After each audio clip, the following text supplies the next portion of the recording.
ibu-ibu semua, akhwati fiddin, a'azzakumullah wa iyaya. Alhamdulillahi rabbil alamin. Segala pujian dan syukur hanyalah milik Allah, Rabb semesta alam.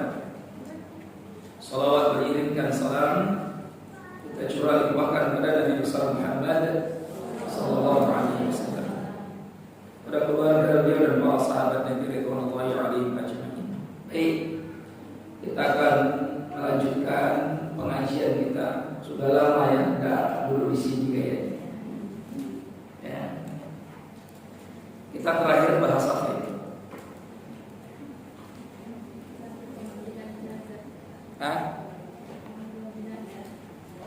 Memandikan. Sudah selesai memandikan jenazah? Sudah. Saya. Baik. Orang yang memandikan jenazah itu apa syaratnya?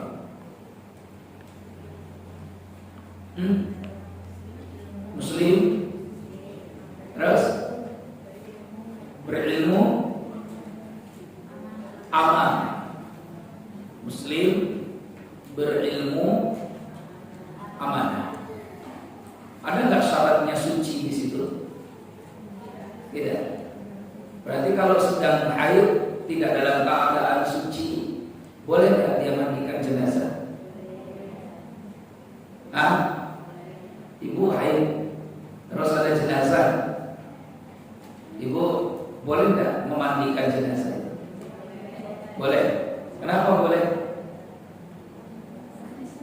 Kenapa boleh? Karena tidak ada syaratnya suci. Syaratnya apa? Muslim. 2, baligh. 3, aman, berilmu maksudnya dia tahu tata cara memandikan jenazah dan hal-hal yang terkait dengannya. Baru yang keempat, aman. Apa maksudnya amanah? Baik, maksudnya amanah adalah tidak membuka aib pada diri jenazah itu. Makanya Nabi memberikan kabar gembira bagi orang yang memandikan jenazah dan dia amanah. Kata Rasulullah SAW, "Man ghassala mayyitan fakataba 'alaihi, ghafarallahu lahu 40 marratan." Barang siapa memandikan jenazah dan dia menyembunyikan aib jenazah tersebut, maka Allah akan ampuni dia sebanyak 40 kali ampunan. Jadi dapat ampunan dari Allah berapa? 40 kali. Untuk siapa ini? Yang memandikan jenazah. Boleh nggak laki-laki memandikan jenazah perempuan? Boleh tidak? Boleh nggak suami? Boleh nggak seorang ibu memandikan anak laki-lakinya? Boleh nggak anak laki-laki memandikan ibu kandungnya? Boleh nggak ibu-ibu perempuan memandikan bapak kandungnya? Boleh nggak anak perempuan ibu-ibu ini memandikan jenazah bapaknya ibu ini? Boleh nggak? Halo? Tidak boleh. Anak laki-laki mandikan mamanya, boleh? Anak perempuan mandikan bapaknya, boleh? Yang boleh? Laki-laki dimandikan laki-laki, perempuan dimandikan, kecuali tadi siapa? Suami istri. Selesai ya? Alhamdulillah. Sekarang kita masuk kewajiban berikutnya. Apa kewajiban berikutnya? Takfin, mengkafani mayit. Sudah belum mengkafani mayit? Baik. Inna takfina mayyit fardu kifayatin. Hukum mengkafani mayit adalah fardu kifayah. Fardu kifayah. Wa yakunu qumasul kafan min jinsin ma yajuzu lil mayyit labsuhu law kana hayyan. Maka aturan pertama, kain kafan itu syaratnya adalah semua kain yang dia boleh pakai ketika hidup maka boleh dan bisa menjadi kain kafan. Saya ulangi lagi ya. Semua kain atau baju yang dia ketika hidup halal untuk dia pakai, maka itu boleh menjadi kain kafan. Wala yajuzu an yukaffana ar-rajulu bil harir baladi. Sebagaimana laki-laki kalau masih hidup, dia boleh enggak pakai kain sutra itu. Suami ibu misalkan kaya banget. Saking kayanya bajunya tuh kalau pakai kain katun gatal. Jadi dia harus pakai kain sutra yang mahal misalkan. Terus boleh nggak laki-laki pakai kain sutra? Nah, ya kalau gatal-gatal sebenarnya boleh ya. Tapi ini istilahnya enggak. Dia karena duitnya banyak saja dia pakai kain sutra. Boleh nggak ya? Nggak boleh. Apa hukumnya laki-laki pakai kain sutra? Haram. Maka kalau semasa hidup laki-laki itu haram memakai kain sutra, ketika mati pun haram kain kafannya berasal dari kain sutra. Perempuan sekarang boleh enggak waktu hidup ibu-ibu begini pakai kain dari sutra? Boleh enggak ibu pakai kain dari sutra? Boleh. Kenapa boleh? Laki-laki boleh enggak? Perempuan? Apa alasannya? Bagus. Ya ini kekhususan untuk perempuan karena sutra itu bagian dari hiasan. Sutra itu bagian dari hiasan dan wanita itu memang fitrahnya makhluk yang paling suka berhias. Jadi kalau kita punya istri, saya punya istri sukanya berhias, ya memang begitulah fitrahnya perempuan. Jadi kalau ibu punya suami sukanya berhias, ini tanda-tanda. Berarti ini laki-laki ya tidak seperti kodratnya lagi. Nah, karena wanita semasa hidup dia boleh pakai pakaian dari sutra, maka kalaupun dia meninggal, boleh tidak dibeli kain kafan dari sutra? Boleh. Ya kan dia hidup boleh pakai kain sutra. Maka kaidah kafan pertama ini kaidahnya nih. Mana-mana kain yang dia boleh pakai semasa hidup, kain itu pun boleh dijadikan kain kafan. Ya. Gitu. Kalau anak kecil sekarang dikafani dengan anak kecil laki-laki, misalkan umur 5 tahun, 6 tahun meninggal dunia. Terus bapaknya kaya, ibunya kaya. Dia ingin membahagiakan anaknya, pokoknya anak saya harus kain kafannya yang mahal. Dia beli kain kafan dari sutra. Saya tidak tahu sutra per meternya berapa ya, harganya saya tidak tahu. Berapa bu per meternya? Mana juragan kain di sini? Ada. Memang kain sutra itu mahal nggak sih? Mahal ya. Nanti coba kita cek berapa harga kain sutra ya. Coba cek harga kain sutra itu berapa 1 meternya? Ya, bukan untuk beli, bukan. Sebab itu saya punya uang untuk belikan istri saya. Saya tidak tahu ya. Nah kira-kira kalau anak tadi, anaknya orang kaya tadi mau pas meninggal dunia, gitu ya, terus dikafani dengan kain sutra, boleh tidak? Kenapa tidak boleh?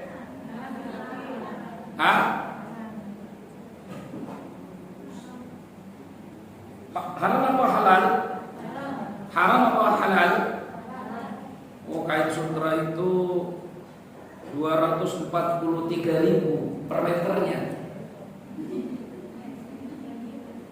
Ya, per meter 243.000. Lumayan dah ya. Ibu-ibu biasanya ada kalau bikin baju perempuan berapa meter? 5. Wah, mahal juga berarti kalau 5. Taruh lagi. Anak tadi boleh tidak pakai sutra? Tidak boleh. Apa alasannya? Boleh. Karena yang halal, yang haram itu bagi laki-laki yang sudah baligh. Jadi kalau masih anak kecil Ustaz, begini belikan kain sutra, dipakai baju dia, boleh nggak? Boleh saja, karena dia belum baligh. Jadi kalau sudah baligh baru haram, karena haram halal itu berkaitan dengan umur seseorang. Hukum mukallaf. Hukum mukallaf. Anak segini kalau nggak sholat, dosa nggak ada? Dosa nggak ada? Mana lebih besar? Dosa tidak sholat atau pakai kain sutra? Ayo, mana lebih besar di sisi Allah? Dosa tidak sholat, tidak puasa, atau pakai kain sutra? Tentu dosa meninggalkan sholat lebih besar. Dosa tidak puasa Ramadan lebih besar. Anak ini kalau dia nggak sholat, dosa nggak? Coba lihat anak ini, dosa nggak? Nggak, karena belum balik. Kalau dia nggak puasa Ramadan besok, dosa nggak? Dan kalau tidak sholat saja tidak dosa, tidak puasa saja tidak dosa, apalagi cuma pakai kain sutra. Itulah maksudnya. Paham Bu? Berarti boleh anak laki-laki kalau kecil pakai kain sutra, boleh. Kenapa? Sementara sholat aja dia boleh, masih tidak sholat, puasa dia tidak puasa, maka kain sutra pun masih boleh. Baik, paham sampai sini Bu? Baik, berikutnya yang kedua. Wa yakunul kafanu min tarikatil mayyit. Aturan kedua, syarat kedua, wa yakunul kafanu min tarikatil mayyit. Dalam mazhab Syafi'i, kafan itu hendaknya diambil dari harta si mayit. Harta apa? Si mayit. Begitu ya. Jadi kalau mayitnya punya harta, gunakan lebih dahulu untuk membeli kain kafan. Kalau si mayitnya tidak punya tarikah, tidak punya warisan harta, maka baru diambil dari harta ahli waris. Ya, diambil dari harta ahli waris. Ya bukan ahli waris, ya harta anaknya. Kan dia nggak punya warisan. Ya. Kalau harta anaknya juga tidak cukup, tidak ada untuk beli kain kafan, maka dia baru boleh menerima dari pemberian kaum muslimin. Jadi ini pesan saya ke ibu-ibu, kalau kain kafan usahakan dari duit ibu sendiri, gitu ya, dari duit ibu sendiri. Udah beli kain kafan kan enggak mahal, insya Allah enggak mahal. Cari kain kafan yang memang kualitasnya bagus, ya, kualitas bagus. Ya mungkin bisa kain ibu ya, kain apa, kain baju begini bisa. Cari, datang ke tempat pedagang kain, cari ibu kain yang bagus, yang tebal, gitu ya. Wah saya mau beli yang ini, kira-kira berapa? 10 meter misalkan. Berapa semeternya ini? Ya mungkin yang bagus-bagus sekarang sekitar 50.000. Jadi kalau 10 meter 500.000. Untuk apa? Bekal mati Pak. Ya, boleh saja beli kain kafan, belinya di tukang kain. Kok nggak di tempat kematian? Nggak, tempat kematian tuh kain kafannya nggak bagus-bagus misalkan. Boleh saja. Mana baju-baju ibu ini boleh dipakai jadikan kain kafan. Bahan-bahan jilbab ini kan bagus. Coba, agak tebal kan? Nah, boleh nggak ibu saya dikafani dengan bahan yang sama dengan jilbab ini, boleh tidak? Boleh. Jadi kain kafan itu tidak harus bentuknya yang seperti mori-mori yang sekarang ini. Apalagi di Indonesia ya, mohon maaf ya, kain kafan di Indonesia ini kualitasnya, mohon maaf, nggak bagus. Itu ya, kualitasnya nggak bagus. Karena saya lihat kain kafan di Timur Tengah itu kualitasnya bagus, terus dia lebar. Di tempat kita ini kain kafannya sempit, kecil sekali. Kalau panjang bisa panjang, tapi lebarnya paling sekitar 1 meter itu. Sehingga untuk melipat badan-badan yang seperti saya, agak ukuran double XL begini, ya, itu nggak mungkin muat. Kecuali kalau ibu-ibu yang tipis-tipis badannya muat itu. Kan ya. Kalau badan-badan kita dengan kain kafan yang ukuran itu nggak muat. Idealnya kain kafan itu selebar ambal kita ini. Paham ya? Idealnya. Maka saya kalau coba sih ada nggak ya di Indonesia produksi pabrik kain kafan yang lebarnya seambal kita. Kalau lebarnya seambal kita, ini insya Allah cukup untuk melipat badan kita ini insya Allah. Nah itu salah satu kekurangan kain kafan yang dijual di pasar-pasar kita hari ini itu karena ukurannya sangat kecil, paling 1 meter. Ya, bagusnya itu sekitar 125 atau bisa malah 150 cm. Jadi kalau 150 cm itu bisa untuk melipat dan menutup badan. Ya. Jadi poinnya kain kafan itu diambil dari harta si mayit. Terus begitu pula kain kafan pasangan kita. Wa yakunu kafanu zaujati, ya, dan begitu pula kain kafan bagi si istri itu diambil dari harta suami. Kenapa? Li'annahu yalzimuhu kiswatuha fi halil hayati wa yalzimuhu kafanuha wa tajhizuha ba'da wafati. Karena semasa hidup suami punya kewajiban membelikan pakaian istri. Begitu pula kalau istri meninggal, yang berkewajiban membelikan kain kafan adalah suaminya. Meskipun ibu punya harta, saya punya duit kok Ustaz, bisa untuk beli kain kafan saya, iya. Tapi kewajiban kain kafan itu bagi yang menafkahi kita. Kalau seorang istri dinafkahi oleh suami, maka yang berkewajiban membelikan kain kafan adalah suaminya. Kalau anak masih dinafkahi oleh orang tuanya, maka kewajiban membeli kain kafan anak adalah orang tuanya. Begitu ya. Wallahu ta'ala a'lam bishawab. Jadi itu urutan-urutannya. Ibu sudah beli kain kafan belum? Belum. Ya. Jadi kain kafan itu dari mana ya? Dari harta yang menafkahi kita. Wa aqallu, poin ketiga. Wa aqallu takfini al-maqrudi an yulafal mayyit bi thawbin yasturul awrah wujuban lirrajuli wal mar'ah. Minimal, bukan jumlah, minimal kain kafan adalah dapat menutupi seluruh auratnya mayit. Ya, dapat menutupi seluruh aurat mayit. Itu minimal, wajib. Dan menutupi seluruh badan mayit itu sunnah. Yang menutupi seluruh badan mayit itu kan kalau sifatnya minim betul, dalam kondisi yang mungkin tidak memungkinkan untuk mencari kain kafan. Misalkan dalam konflik yang terjadi di Palestina.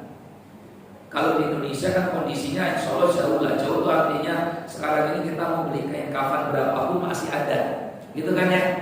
Kebayang gak ibu kalau satu hari yang mati itu 1000 orang, kira-kira kain kafannya susah dicari atau gampang? Pasti susah. Hari ini kan masih normal-normal saja karena yang mati itu masih relatif normal. Paling satu hari di Lampung ini mati 1, 2, 3 orang saja, kan itu ya. Atau di Bandar Lampung ini mungkin kita keliling ada setiap hari yang meninggal mungkin 2-3 orang saja. Maka kalau 2-3 orang atau 10 orang pun kain kafan insya Allah di Bandar Lampung masih cukup. Tapi coba tiba-tiba satu hari yang meninggal 1000 orang, seperti di Palestina itu misalkan, maka pasti pedagang kain kafan akan kewalahan. Akhirnya apa konsekuensinya? Kain kafan tidak cukup. Kalau tidak cukup, bagaimana ini? Maka syarat minimal tertutupi aurat si mayit. Itu minimal. Kalau bisa semua badan tertutup, maka itu dianjurkan. Dulu Rasulullah pernah ngalamin itu. Ada sahabat Nabi namanya Mus'ab bin Umair radhiyallahu anhu meninggal, gugur mati syahid bersama 70 orang sahabat lainnya. Dan dulu kan nggak ada pedagang kain kafan seperti hari ini. Maka ketika dikafani Mus'ab bin Umair, kalau ditutupi kakinya, kepalanya nongol, karena tidak cukup. Kalau ditutupi kepalanya, kakinya kelihatan karena kainnya tidak cukup. Sementara yang lain, jenazah-jenazah yang lain juga kekurangan kain kafan, tidak bisa itu. Maka kata Nabi, tutupi kepalanya dengan kain kafan, kakinya nanti kita tutupi pakai rumput-rumputan. Itu jawabannya kan? Seperti itu dulu para sahabat, padahal mereka manusia surga.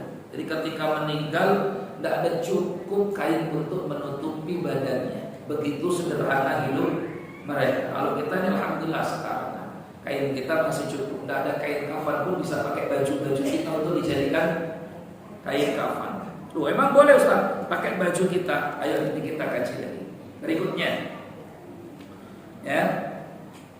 Wa akmalu, poin berikutnya, wa akmalu takfin wa afdaluhu yakhtalifu bihasbi dhukura wal unsa.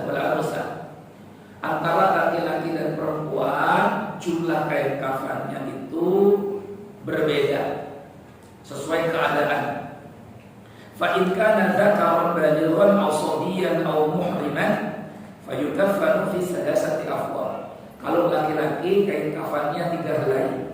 Laki-laki kain kafannya 3 helai. Ya. Kalau perempuan kain kafannya 5 helai. Dan perempuan kain kafannya 5 helai. Ustaz, kalau perempuan kain kafannya 3 helai boleh enggak? Boleh. Karena memang dalam hadis Rasulullah itu dikafani dengan 3 helai kain kafan dalam hadis.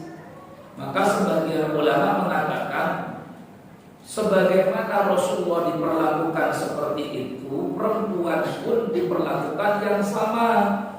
Karena Rasulullah itu diutus untuk kaum laki-laki juga untuk kaum perempuan sebagai contoh. Itu kata para ulama sebagian. Tapi sebagian ulama lagi mengatakan aurat laki-laki dengan aurat perempuan itu berbeda. Maka perempuan itu sebagaimana hidup di dunia mesti dipakaikan kain-kain yang bisa menutup badannya. Semakin tertutup dari pandangan orang, badan wanita semakin bagus. Maka kalau laki-laki cukup dengan 3, perempuan ternyata 3 mungkin masih nampak, menerawang dan sebagainya. Maka sebagian ulama katakan wanita itu dengan 5.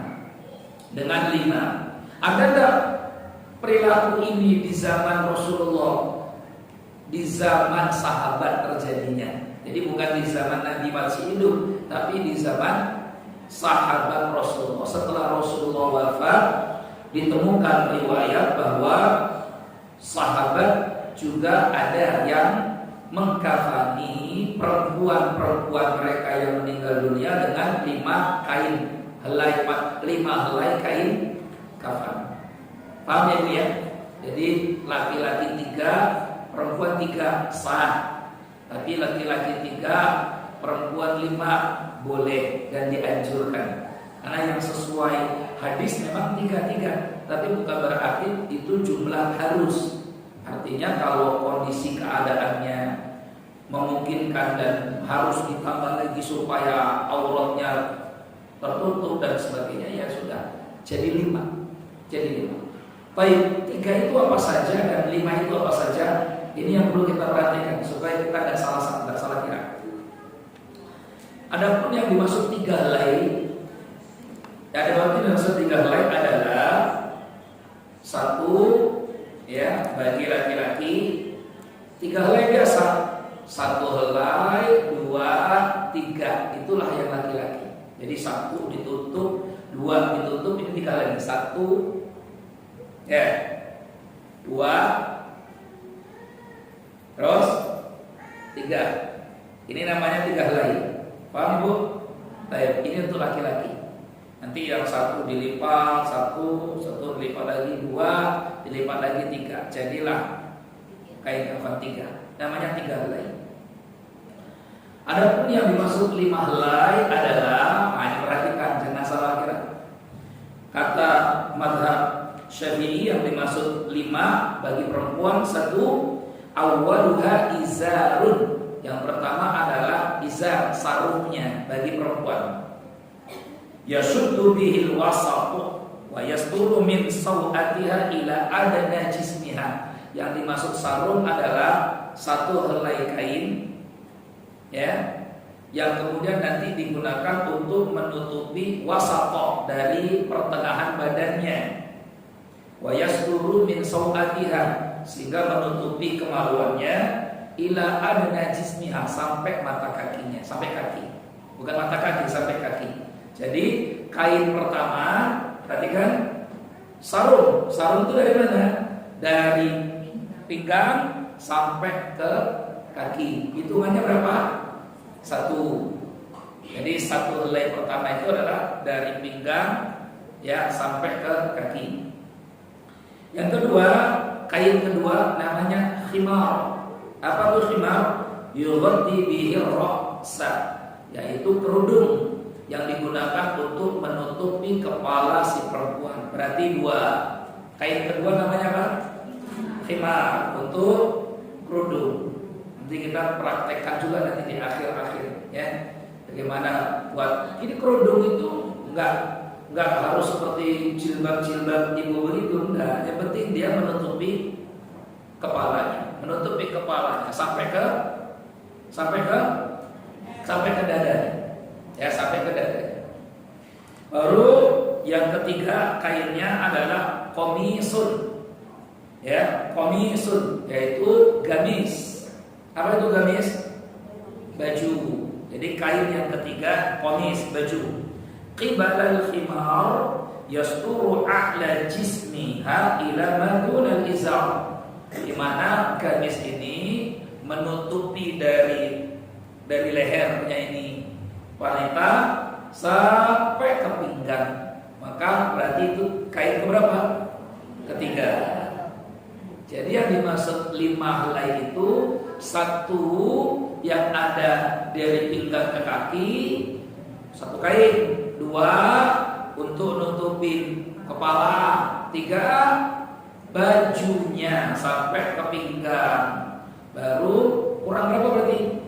2. Walifafatani tughatti kulla minhuma jami' jasadiha. Dan kemudian baru ditutup dengan 2 helai lagi kain untuk menutup seluruh badan, dari mulai kepala sampai ke kaki. Jadi totalnya perempuan 5. Perempuan berapa totalnya?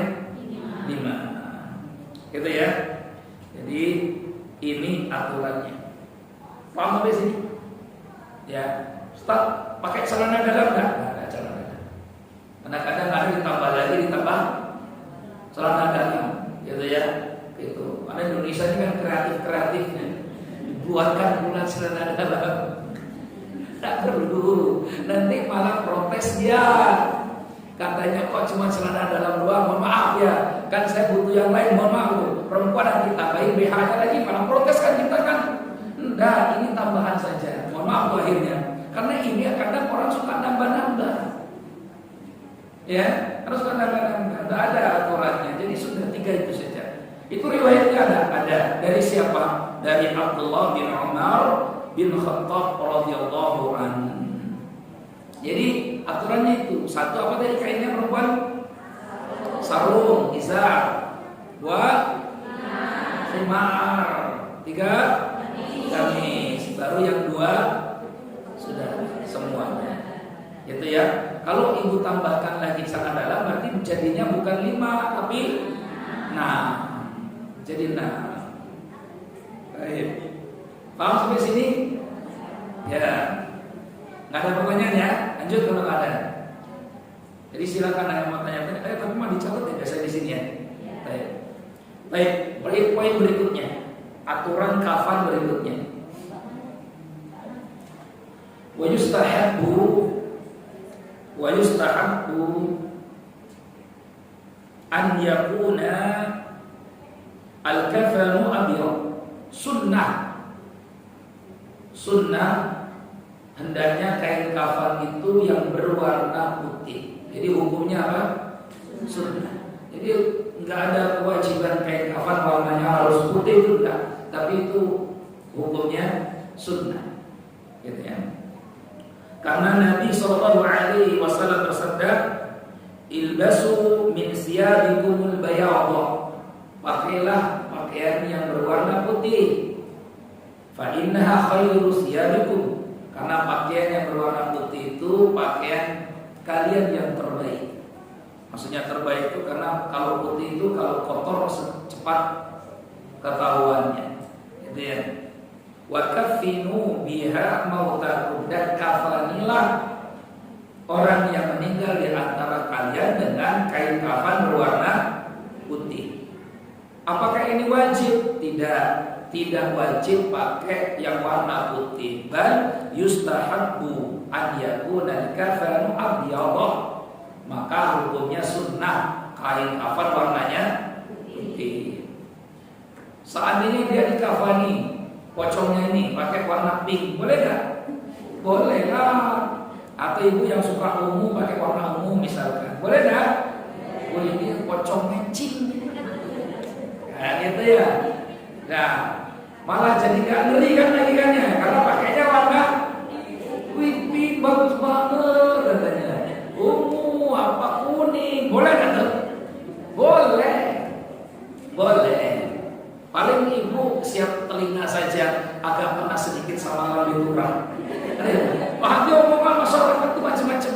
Karena dia ikut ngaji.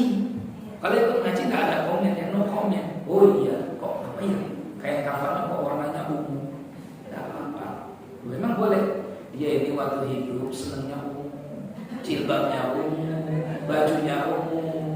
Ya, itu perkakas rumah, piringnya apa semua pun warnanya ungu. Maka kata suaminya, pas mati pun dia usahakan cari kain ungu untuk kain kafannya. Kan itu kan, malah ke mesin kan pocongnya ya.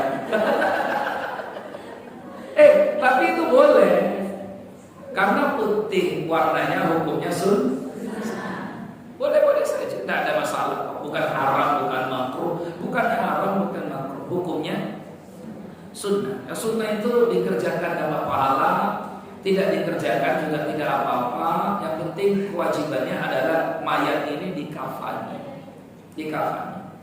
Pakai hitam boleh. Pakai yang di Palestina yang meninggal itu nggak semuanya ditutup pakai kain putih. Banyak juga perempuan-perempuan yang dikafani dengan kain hitam, ya. Gitu. Agak unik juga ya kalau pocong pakai warna hitam jadinya ya. Gitu. Maka itu melanggar pakem dunia perpocongan kayaknya. Pocong di Indonesia ini kan kesannya kalau mati itu pakai, ya nih.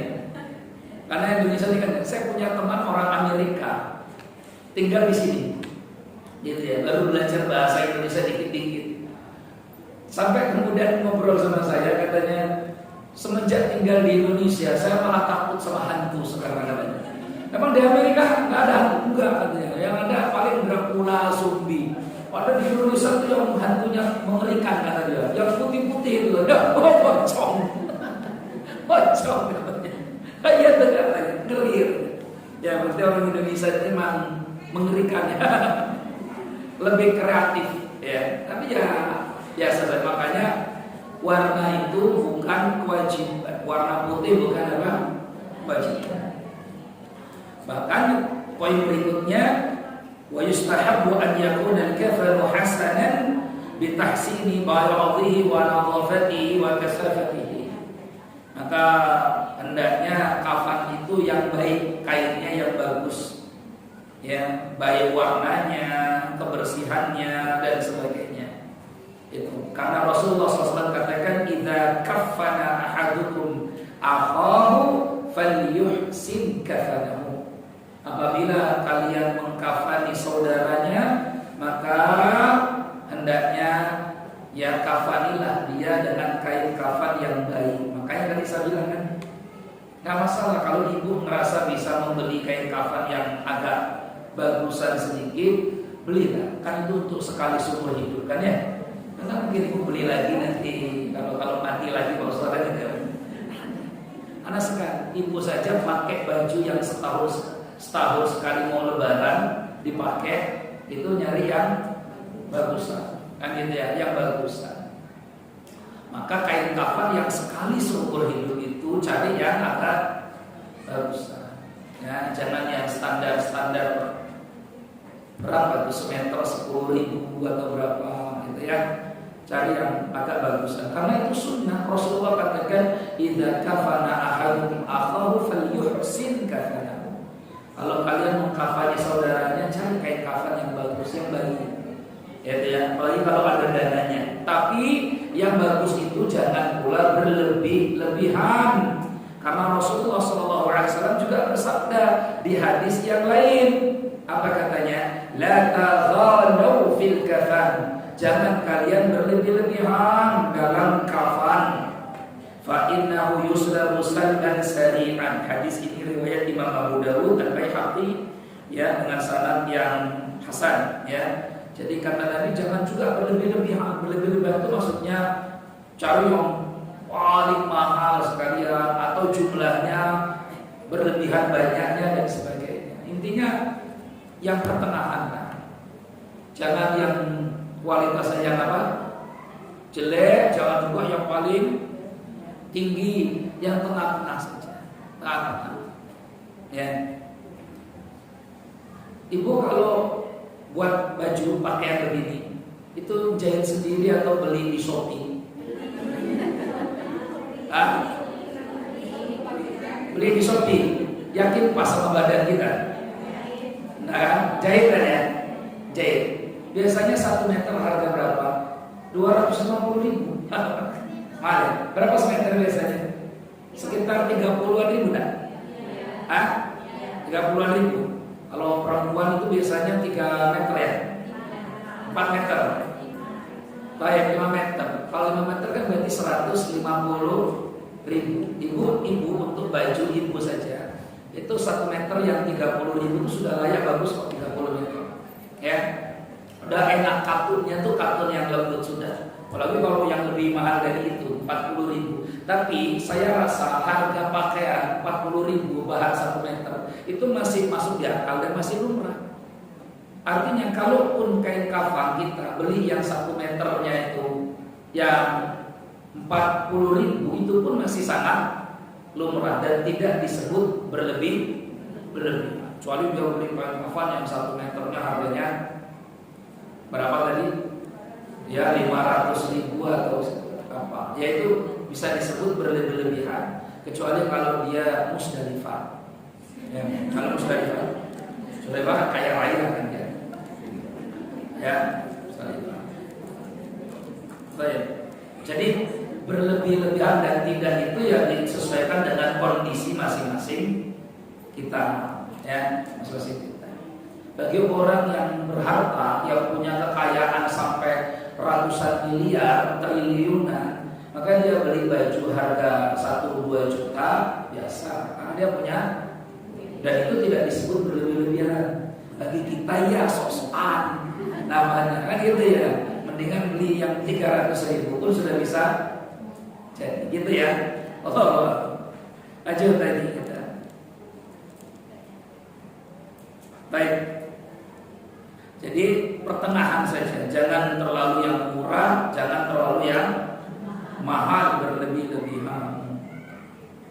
Poin berikutnya dalam kain kafan, wa yustahabbu an yubakhkhara kafan salasan, dan disunahkan mengkafani mayat itu kainnya itu diberi minyak wangi, kasih bukhur, kasih minyak wangi, gitu ya. Dikasih bukhur, kasih parfum.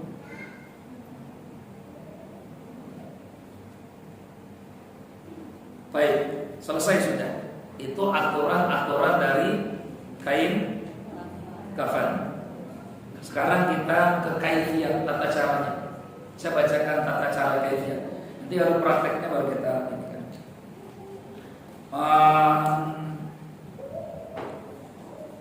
Tata cara mengkafani jenazah. Tata cara mengkafani jenazah menurut mazhab Syafi'i. Saya bacakan ya, menurut mazhab Syafi'i.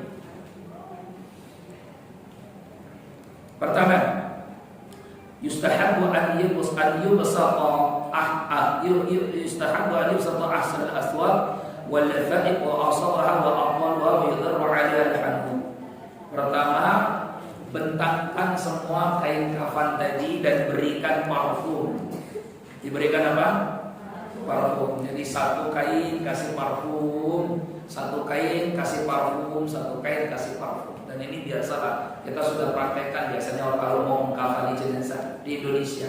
Bahkan di Indonesia itu tidak hanya parfum, tapi juga diberi racikan-racikan bumbu-bumbu yang lain itu ya. Apa dia kayak serbu-serbu itu? Iya, kapur barus itu nanti di ininya. Selain kapur barus ada apa itu? Yang berserbu-serbu itu loh. Yang dibungkus itu. Cedakan namanya. Iya, yang wangi. Nah, intinya dia wangi. Ada bumbu-bumbunya banyak kalau kita. Ya. Intinya semua itu dikasih. Sama, kan orang juga ingin wangi, yang jenazah juga ingin. Adapun kapur barus itu sebenarnya untuk memperlambat proses ini saja, memperlambat proses pembusukan saja dan menjauhkan dari serangga-serangga.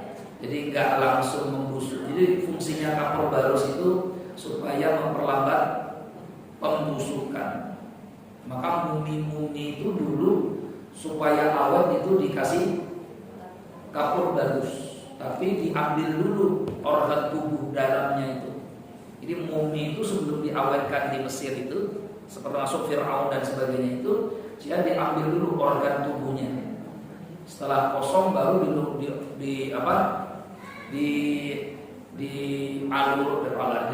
diluluri kapur barus sehingga kemudian menjadi awet. Dan kapur barus terbaik pada waktu itu dari daerah Barus. Mana Barus itu? Barus mana Barus? Kenapa disebut kapur barus? Karena dari daerah Barus. Dan Barus itu dari zaman Mesir kuno sudah terkenal dengan kapurnya. Mana Barus itu? Medan. Barus mana? Medan di Sumatera. Jadi orang-orang Arab itu dari dulu pun sudah punya hubungan perdagangan dengan orang-orang yang ada di Nusantara, terutama di daerah Barus. Maka kapurnya disebut kapur barus. Kapur barus itu salah satunya. Dan itu kualitasnya ekspor zaman itu sampai saking mahalnya kapur barus di zaman itu. Kapur barus itu dihargai dengan emas. Jadi kalau barusnya segini, emasnya harus segini sama ukurannya. Kalau barusnya sekilo, emasnya harus sekilo. Itu sama dulu. Ustaz ini nggak ada. Enggak, coba baca kitab-kitab sejarah dulu. Dulu saking mahalnya di Nusantara itu dulu sangat dicari orang-orang Arab Timur Tengah karena kita punya apa? Kapur, dan itu nilainya luar biasa mahal. Luar biasa mahal. Dan itu ada kita, kapur barus. Raja Sriwijaya Palembang ketika mengirimkan surat kepada Khalifah Umar bin Abdul Aziz. Sebenarnya sejak zaman Khalifah Utsman bin Affan, Raja Sriwijaya itu sudah kirim-kiriman surat. Ada bukti korespondensi antara Sriwijaya dengan Utsman bin Affan radhiyallahu anhu. Tapi secara masif itu baru di zamannya Umar bin Abdul Aziz. Itu sebagai bentuk kerjasamanya, karena Raja Sriwijaya minta supaya didatangkan orang-orang pintar yang mengajarkan nilai-nilai kehidupan di Nusantara, terutama di Pulau Sumatera, ya, terutama di Pulau Sumatera. Sumatera itu disebut dengan Andalas. Kenapa disebut Andalas? Karena yang namanya Andalas itu namanya Ibnu Battuta, seorang penjelajah Arab ya. Ketika datang ke Sumatera, dia lihat indahnya pulau Sumatera itu seperti Andalusia yang ada di Spanyol. Bukit-bukitnya yang hijau, pepohonannya yang rindang, masyarakatnya yang santun dan sebagainya. Maka ditulislah oleh Battuta dengan Andalus, artinya mengingatkan dia dengan negeri Andalus. Ibu tahu kalau Sumatera namanya Andalus? Tahu? Iya, sama. Yang kasih nama Ibnu Battuta. Ya, maka dalam isi suratnya dikirimkanlah sebagai bentuk kerjasama hubungan perdamaian. Maka Raja Sriwijaya kirimkan kapur barus, kayu manis, kemudian pokok komoditi ekspor yang paling mahal ketika itu. Kapur barus sama kayu manis. Dulu orang kalau punya kayu manis kaya raya karena harganya emas. Orang Arab mereka punya emas, dinar, maka kita di Nusantara punya kapur barus. Harganya jadi timbang. Kalau kapur barusnya 1 karung, emasnya sekarung. Sekarang berapa harga kapur barus? Dan tapi itu barus asli ya, Ibu ya. Barus asli. Karena barus yang asli itu diambil dari mana? Dari apa? Dari pepohonannya. Iya, coba kalau dasar dari pepohonan. Kalau nggak salah saya. Kalau sekarang kapur-kapur itu sintetis, buatan pabrik saja. Cuma cita rasa baunya seperti barus, gitu ya. Nah, itu tercatat di semua sejarah buku-buku sejarah lama-lama dulu. Baik, kita lanjut lagi ya. Nah, itu sekedar tambahan informasi ya. Yang beri nama Andalas itu karena ikut sama Andalus ya. Sampai mana tadi kita? Kapur ya. Kapur itu untuk mengawetkan jenazah. Hanya kecoak hindar kalau sudah bau kapur barus. Lanjut lagi. Setelah itu ya, wa summa yuhmalul mayyit ila al-akfan mastura. Kemudian mayat diangkat ke kain kafan. Perhatikan mesti ditutup, jangan terbuka. Ya, kalau sekarang ini kan tutup ya. Jadi kalau setelah dimandikan jenazahnya dalam kondisi mastur. Mastura artinya apa? Tertutup. Wa yatruku 'ala al-kafani mustalqiyan 'ala dhahri. Kemudian dibaringkan di atas kain kafan itu. Sumayudahu al-hanut ala qutnin wa yadusu baina aliyatihi hatta yattasila bi hilqati duburi fa yasuddaha li yarudda syai'an yata'arrad lil khuruj. Kemudian poin pertama, ingat, setelah kain kafan dibentangkan dan jenazah ditaruh di atas kain kafan, yang pertama dilakukan adalah ambil kapas cotton, bahasa Arab kapas cotton, kemudian diluluri oleh minyak wangi, luluri oleh parfum minyak wangi, atau sekarang ada serbuk cendana kah, dikasih parfum minyak wangi kah, intinya biar wangi. Untuk apa? Tutup segera kemaluan si mayit dari depan sampai ke dubur ya, dari depan sampai ke dubur. Kasih semua kapas untuk menutupi apa? Kemaluan. Untuk kemaluan. Sebelum ditutup ini semat. Berarti kapasnya harus yang kecil atau yang besar? Besar. Ada jualan kapas yang besar itu agak dilebarkan, beri parfum atau apa, tutupkan dari depan sampai ke belakang. Supaya apa? Supaya satu, katanya hikmahnya, liyarud syai'an yata'arrad lil khuruj, menutup celah kalau masih ada kotoran dari si mayit yang keluar. Nggak perlu terus, waduh Ustaz ini sudah mau kita kafani malah keluar lagi. Terus gimana nih? Mandikan lagi, bolak-balik.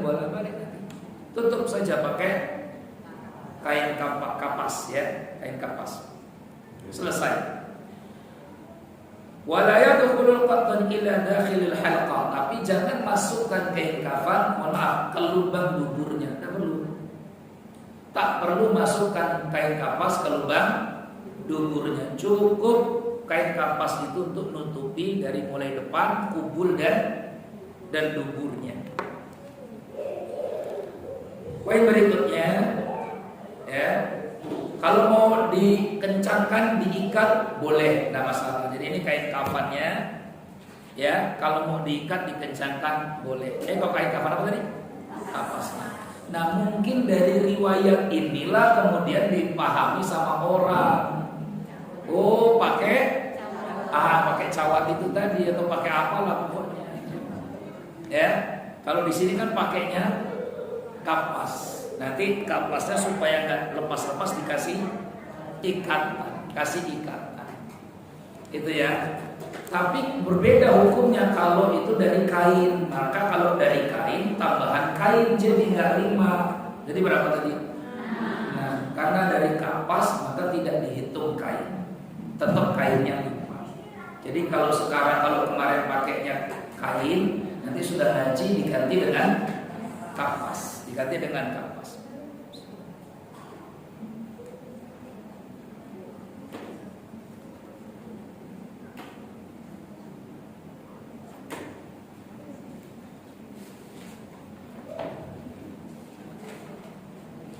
Baik, berikutnya ambil lagi kain kapas,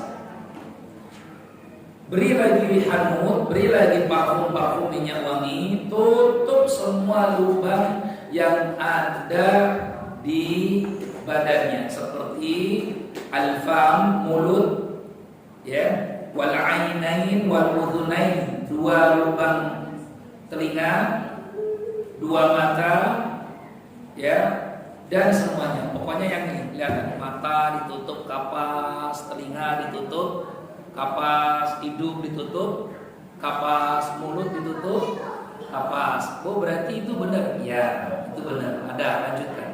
Kalau ibu kafani tutup nggak itu? Kalau mana yang biasa kafani? Ibu lakukan nggak itu? Hah?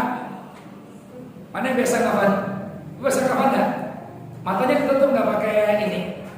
Kapas. Telinga, hidung, mulut, kasih parfum minyak wangi, kasih parfum. Alhamdulillah. Lanjut ya. Kalau yang ketinggalan Ustaz, nggak apa-apa ketinggalan. Ya, nggak perlu diulang lagi.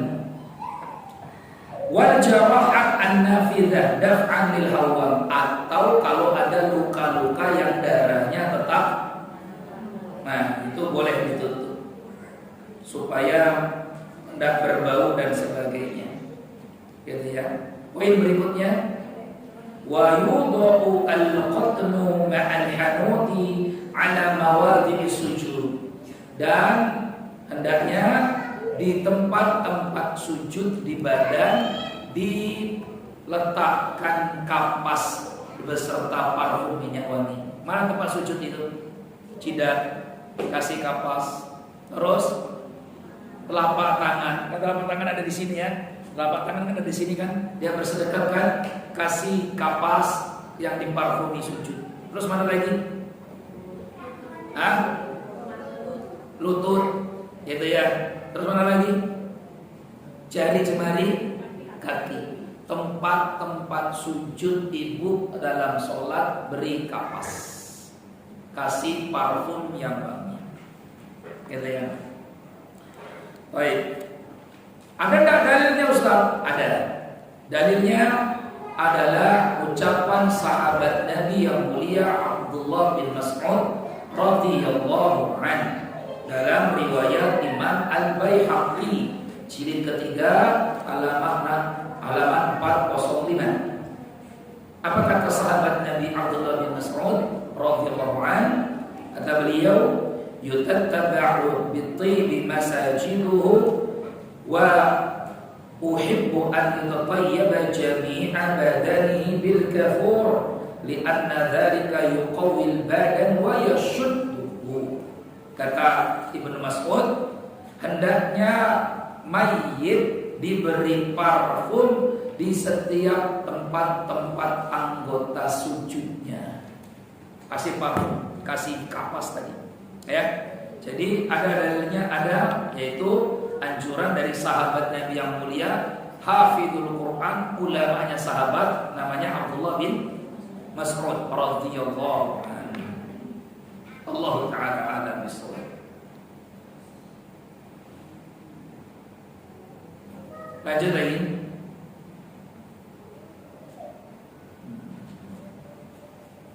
Berikutnya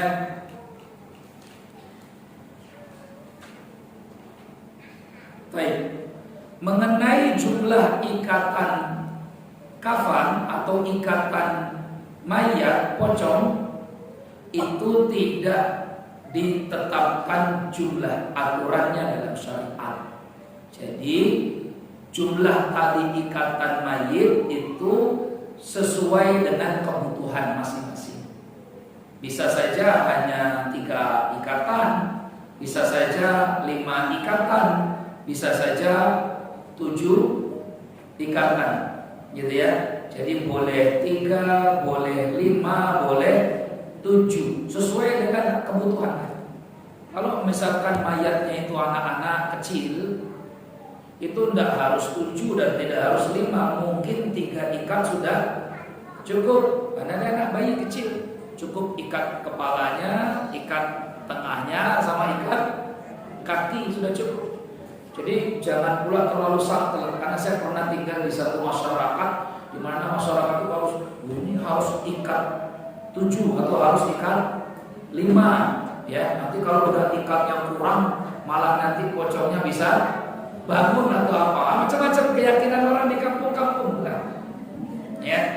Padahal ikat ini tidak ada dalilnya berapa jumlahnya, dari hadis Nabi itu tidak ada. Maka kata para ulama, hasbal hajah, sesuai kebutuhan, berapapun dia butuhkan silakan, jumlahnya tidak ada aturan. Apakah harus ganjil Ustaz? Ya tidak harus. Genap juga boleh-boleh saja. Tapi ganjil kan lebih disukai, itu poinnya. Ganjil itu lebih disukai. Fa in wudi'al mayyitu fi qabrihi nuzi'a asy-syajar li zawalil muqtadhi. Kalau mayit sudah diletakkan di liang kubur lahannya, maka ikatan-ikatan kain kafan hendaknya dilepaskan. Li zawalil muqtadhi, karena sudah tidak ada lagi kepentingannya. Oh, berarti kepentingan kain kafan diikat itu supaya mayit ini tidak terbuka aurat dan sebagainya sampai ke kuburan. Kalau sudah di kuburan berarti cukup sudah. Wa yukrahu an yakuna fil qabri syai'un naqul, dan makruh, hukumnya makruh kalau kain kafan itu kalau tali ikatan kain kafan tidak dilepas. Dihukumnya apa? Makruh, bukan haram, bukan. Tapi para ulama dari mazhab Syafi'i seperti Imam Tirmidzi misalkan, Imam Tirmidzi yang penulis kitab Sunan Tirmidzi itu mengatakan, saya suka jenazah itu ikatan kain kafannya dilepas kalau dikuburkan, supaya harapannya semoga dengan dilepaskan ikatan itu dimudahkan pula lah urusan di alam kuburnya. Gitu maksudnya kata Imam Tirmidzi. Tapi tidak ada yang mewajibkan. Maka berarti kalau kain kafannya tali pocongnya dilepas bagus, tidak dilepas juga tidak apa-apa. Tapi makruh hukumnya. Tapi nggak perlu ada alasan tuh. Kalau dulu saya masih ingat tuh, orang-orang tua kita tuh dulu suka nakut-nakuti. Kalau kain kafannya atau tali pocongnya nggak dilepas, nanti pocongnya bangun lagi nyari yang ngikat di kubur kan, gitu ya. Akhirnya kemana? Nah, ini namanya khurafat, cerita batil, tidak benar. Orang kita ini suka banget sama cerita-cerita yang begini-begini. ya, karena teman tidur supaya cepat tidur. Anak kecil nggak mau tidur, mau merewet terus ya, padahal mamanya sudah ingin tidur. Mama mau cerita, tali pocong, tidur sih. Guyonannya orang Indonesia gitu. Kalau mau tidur nakut-nakuti anaknya, kecuali ibu ya di sini ya. Kecuali ibu, nggak salah lagi tadi.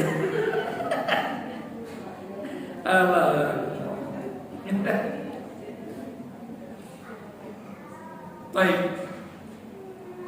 selesai sudah.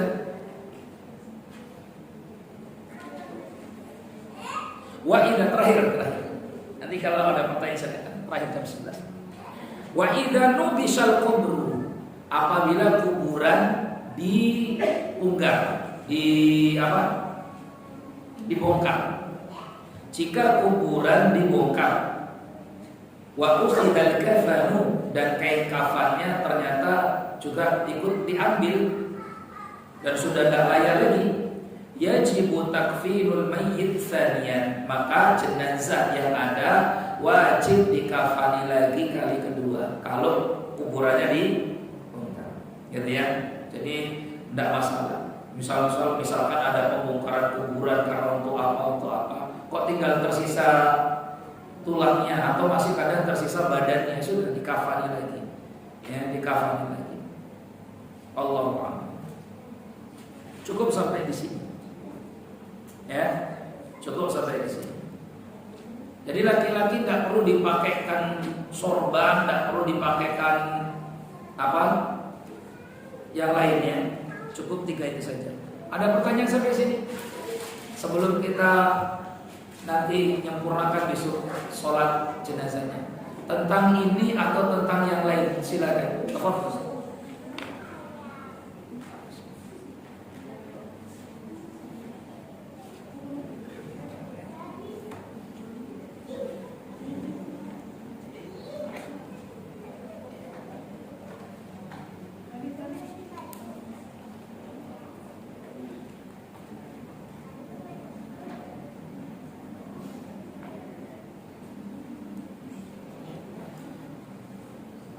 Ustaz, bolehkah kain kafan itu dijahit di tukang jahit untuk alat-alat kafan perempuan ke tukang jahit? Seperti buat apa tadi?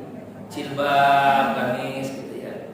Atau biar kain potongan saja dan dijahit biasa pakai tangan oleh petugas rukun kematian. Saya anjurkan tidak perlu ke tukang jahit. Itu saja ya. Memang ini bagian dari yang diperselisihkan oleh ulama antara boleh dan makruh saja. Antara boleh dan makruh. Tidak perlu ke bawah ke tukang jahit. Nah, nanti kita belajar yang namanya jilbab itu bukan seperti jilbab ibu. Yang namanya gamis itu enggak seperti gamisnya ibu. Yang penting itu menutupi kepala sampai ke dada. Yang penting itu menutupi badannya. Yang penting itu menutupi kemaluan dan sebagainya. Jadi tidak harus dijahit begini ya. Jadi tidak perlu ke tukang jahit. Malah tukang jahitnya bingung nanti modelnya kayak apa. Ya, karena sebanyak-banyak dia training jahit bukan training mayit. Ya.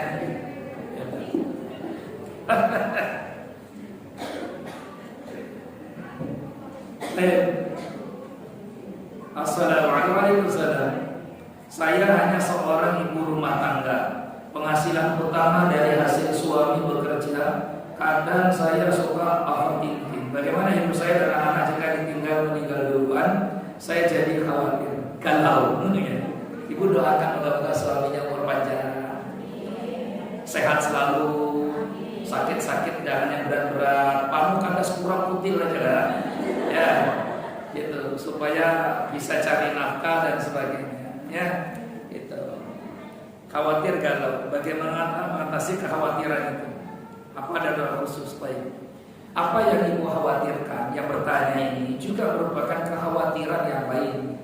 Karena ini manusiawi. Saya ini tidak bekerja Ustaz, mengandalkan suami. Satu-satunya itulah suami saya itu. Akhirnya ya, gitu ya. Makanya saya sayang betul sama suami saya, gitu ya. Saya malah khawatir kalau suami saya ini terjadi apa-apa.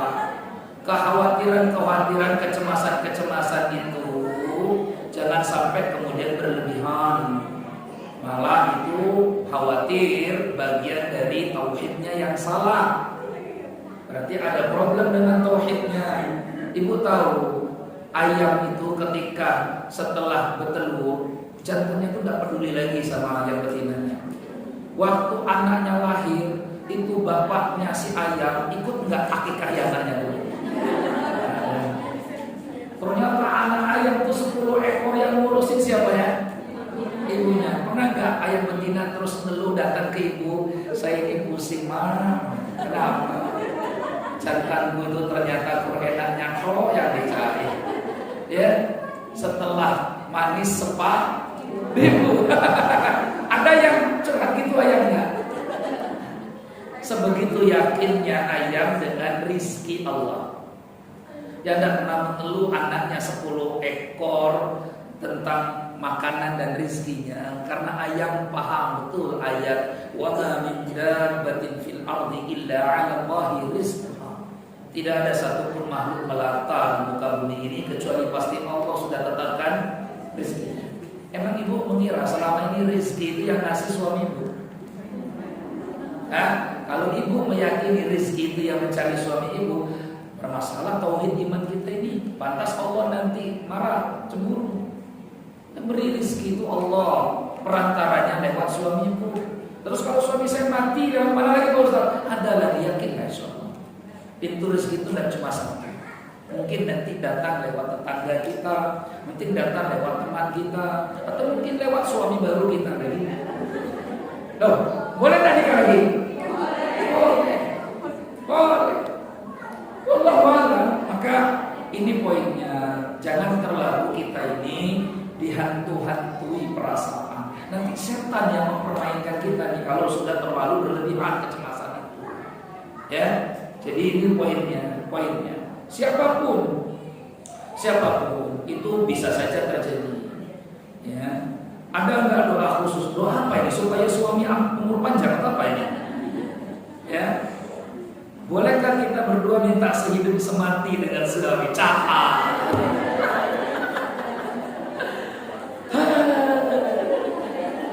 Saya minum dulu lah bu. Agak pertalit naik lagi, pertalat naik, minta sehidup semati. Berapa harga beras sekarang? Boleh lah, nggak apa-apa. Sah, halal. Minta sehidup semati, halal. Abu Darda datang, kata sama istrinya, Ummu Darda, sahabat Nabi. Kata Abu Darda, istriku Ummu Darda, saya berharap kalau saya mati duluan kamu nggak usah nikah lagi, supaya kita bersama nanti di surga.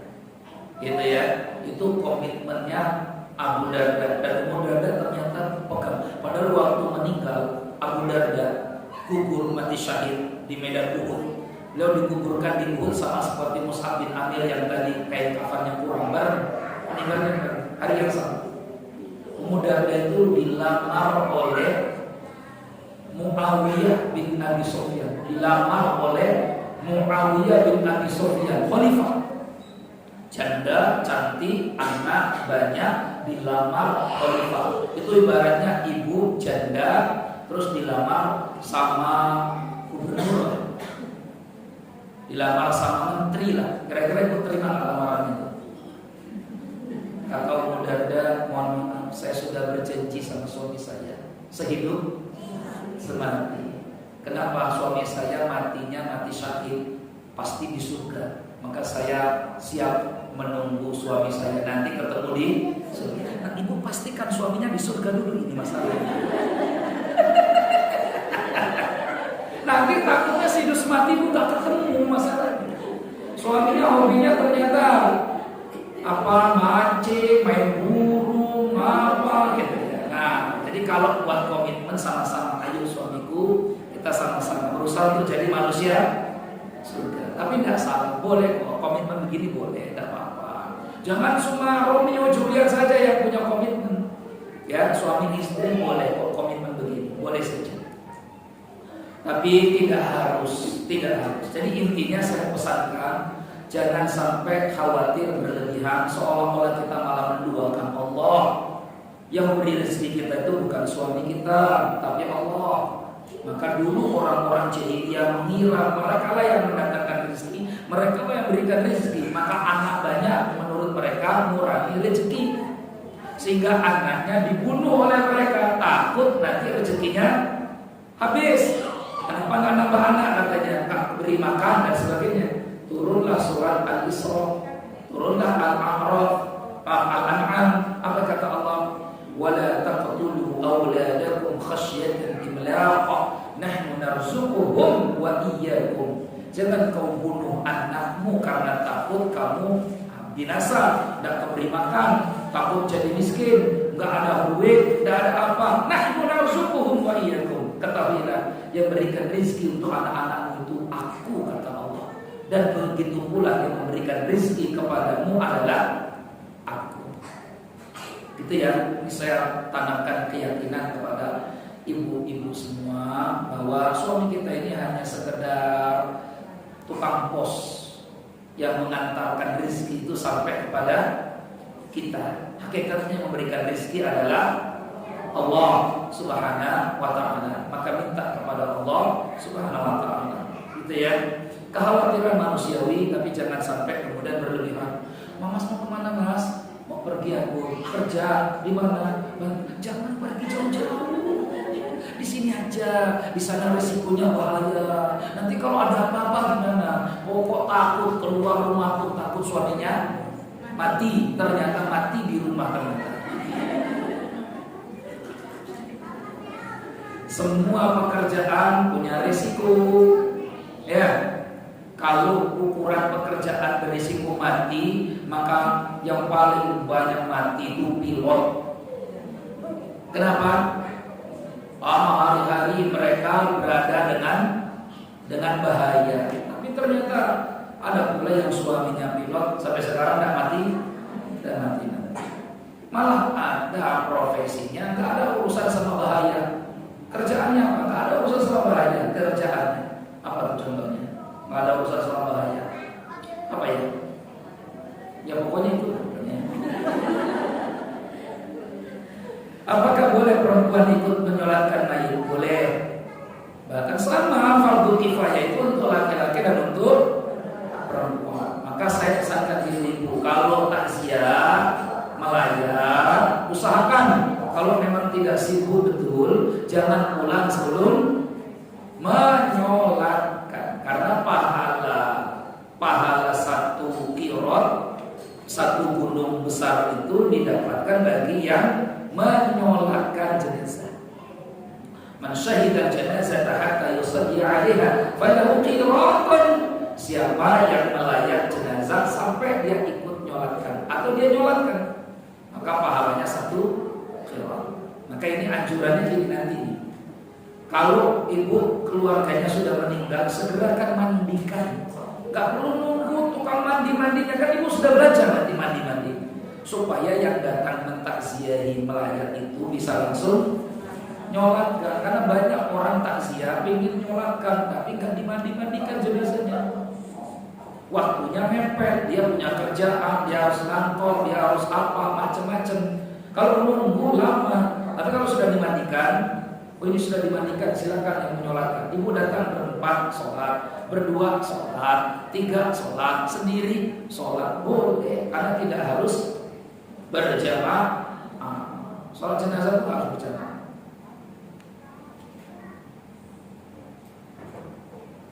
Apakah hitungan kapur barus harus gaji? Tidak. Kapur barus itu nggak perlu dihitung. Nggak perlu dihitung, nggak perlu. Ini semua mau dihitung semua. Nah, ini kan dihancurkan. Ya nggak perlu gaji. Bagaimana hukumnya kain kafan sudah ada dari rukun kematian? Hukumnya boleh saja, boleh, tapi lebih utama diambil dari harta si mayit. Berarti kalau dari rukun kematian, ibu kain kafannya dapat dari sedekah. Barang sedekah ibu dapat. Ibu sumbangan, berapa sumbangannya? 5.000. Iya berapa? Tiap bulan. Ibu sumbangan tiap bulan. Untuk apa itu?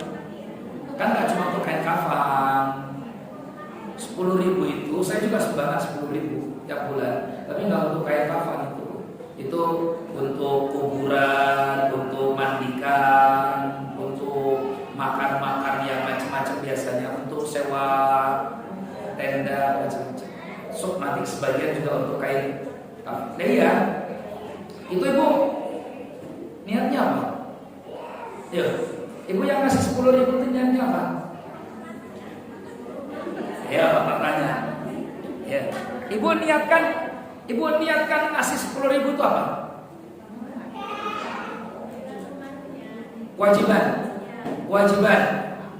Kewajiban karena ada aturan di masyarakat harus bayar, ibu bayar. Cuma niat itu. Sedekah ada yang sedekah. Mana yang sedekah? Nah, nggak ada yang ngacung lah. Ibu niat sedekah. Kalau niat sedekah nggak usah diambil lagi. Ibu sedekahkan masalahnya. Ibu kan kasih 10.000, niatnya apa? Sedekah. Tapi ibu masih ngambil lagi. Maka kalau niatnya sedekah, ikhlaskan. Gitu ya. Kalau ibu niatnya apa? Rukun iuran. Kalau iuran ibu punya hak ngambil lagi. Ya, punya hak ngambil lagi. Makanya akadnya nggak jelas kan? Saya hanya pesankan yang 10.000 itu ibu niatkan sedekah saja. Kalau ibu niatkan itu iuran, ibu punya hak untuk ngambil lagi malahan. Karena setelah 10 tahun saya iuran ternyata nggak mati-mati saya dipakai. Kumpul, ambil lagi saya. Berarti niatnya apa? Sedekah. Maka kalau ibu niatnya sedekah, jangan berharap berpulang lagi ke kita supaya kita dapat pahalanya. 10.000 sedekah, ada kematian sedekah supaya kita dapat pahala. Itu poinnya ya. Berarti kain kafannya itu dari mana? Dari sedekah. Enggak Ustaz, saya kan iuran. Lah ibu iurannya untuk apa? Kalau sedekah berarti sedekah. Kalau iurannya untuk kewajiban, belum tentu yang ibu iurkan cukup duit untuk beli kain kafan. Betul enggak? Ibu iuran 10.000, 10 bulan bayar dapat berapa? 100. Mati ibu. Meninggal kita setelah bayar 100.000, mati kita dapat kain kafan enggak? Harusnya. Enggak, 100.000 bisa enggak beli kain kafan? Enggak bisa. Kenapa ibu dapat kain kafan? Berarti sedekah dari orang. Ya kan? Tuh, berarti sebenarnya yang ibu bayar tiap bulan itu apa? Sedekah. Logikanya gimana? Karena ketika ibu ikut baru 3 bulan terus meninggal, tetap dapat kain kafan. Padahal duit ibu baru berapa di situ? 30.000. Dapat cuma ikat kain kafan doang itu 30.000. Ikatnya doang, ikat pocongnya. Nanti kita dapat sedekah. Boleh enggak kita dapat sedekah? Boleh. Maka saya sarankan, saya ikut juga iuran 10.000. Tapi kain kafan insya Allah disiapkan sendiri, enggak akan nyusahkan dari itu. Oh, tapi kami sudah ada Ustaz beli, enggak apa-apa. Simpan saja untuk yang mati setelahnya. Kan gitu ya. Untuk mati-mati kami ini ada kain kafan dari murni uang kami sendiri. Tapi kalau dapat dari situ pun hukumnya boleh. Ya kan namanya dikasih. Orang dikasih masa ditolak. Mau dikasih. Apakah apa ini? Celana dalam. Apakah pokoknya celana dalam ya ini ya. Apabila mayit mengalami luka atau berdarah tetap memakai ini. Ya, pokoknya pakai lah. Apakah pakai celana dalam? Apabila mayit mengalami luka berdarah tetap berdarah. Apakah harus dikurangi salah satu tadi? Solusinya adalah kalau terluka pakai kapas. Kalau pakai kain lagi berarti udah jadi 5. Jumlahnya berapa?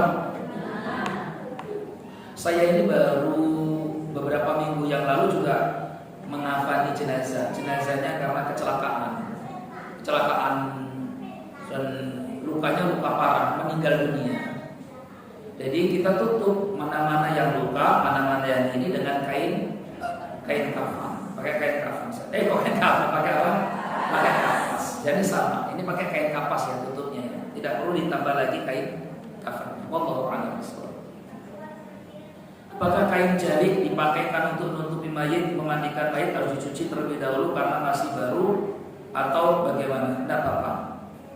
Maksudnya pakaian jaliknya kan ya? Tidak apa-apa. Enggak dicuci, tidak apa-apa, dicuci. Mau dipakainya ya. Bagaimana kita tahu seorang meninggal itu husnul khatimah atau su'ul khatimah? Husnul khatimah itu ada ciri-cirinya. Dahinya berkeringat, jidatnya berkeringat ketika meninggal. Karena Rasul katakan mautul mu'min bi'araqil jabbain. Matinya orang beriman itu dahinya berkeringat. Nah, dahi yang selalu dipakai untuk sujud. Matinya dalam kebaikan. Misalkan dia dalam ibadah tiba-tiba meninggal dunia, atau wafatnya mengucapkan la ilaha illallah, atau dia meninggal dalam keadaan jari telunjuknya berisyarat, atau dia meninggal kemudian dalam hari yang diberkati, gitu ya. Jadi ciri-ciri husnul khotimah itu bisa nampak terlihat, atau memang dia selalu berbuat kebaikan. Su'ul khotimah juga bisa terlihat, gitu ya. Jadi ciri-cirinya ada, maka kita berdoa minta supaya diwafatkan dalam husnul khotimah. Termasuk yang datang mentakziahi siapa-siapa orangnya, ahlul khairkah yang datang, atau ternyata ahlus syar dan sebagainya, yang mendoakan, yang bersedih atas kematiannya siapa, itu juga bisa jadi ukuran husnul khotimah. Jadi intinya berapa banyak yang menyolatkan dan mendoakan dan sebagainya, itu juga bisa jadi ukuran husnul khotimah. Tapi pada intinya husnul khotimah itu bisa dilihat dari amal-amal apa yang menjadi penutup akhir hidupnya. Wallahu a'lam bishawab. Kalau hari bukan ukuran, karena ada pula maling ayam ketangkap mati Jumat. Ya, maling ayam kulit blabla matinya hari Jumat.